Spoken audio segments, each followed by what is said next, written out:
গেছো ভূত টোপর পাঞ্জাবি পরে বিয়ে করতে যাওয়ার জন্য রেডি হচ্ছিল।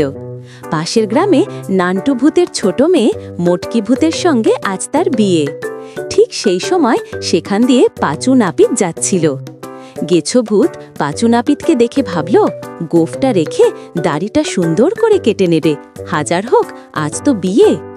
গেছো ভূত পাঁচুর সামনে গিয়ে চুল কাটার কথা জিজ্ঞেস করতেই পাঁচু নাপিত ভয়তে কাঁপতে শুরু করলো।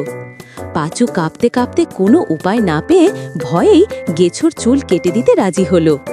গেছো ভূত বারবার করে পাঁচুকে বোঝাতে লাগলো দাড়িটা কিভাবে কাটবে, আর আবারও বলে দিল গোফটা যেন না কাটে। পাঁচু নাপিত ভয়েই ভয়েই কথা মতো গেছোর দাড়ি কাটতে শুরু করলো, কিন্তু ভূতের ভয়েতে তার হাত এতটাই কাঁপছিল যে ভুল করে গেছোর গোফটাও কেটে ফেলল। পাঁচু নাপিত গেছো ভূতকে কিছু বুঝতে না দিয়ে বলল, দাড়ি কাটা হয়ে গেছে। এ কথা বলেই সেখান থেকে চম্পট দিল। গেছো ভূত আয়নার সামনে গিয়ে দাঁড়াতেই তার আলুর মতো চেহারা দেখে ধপ করে অজ্ঞান হয়ে পড়ল, আর পাশে থাকা সব ভূতেরা হাসতে শুরু করলো।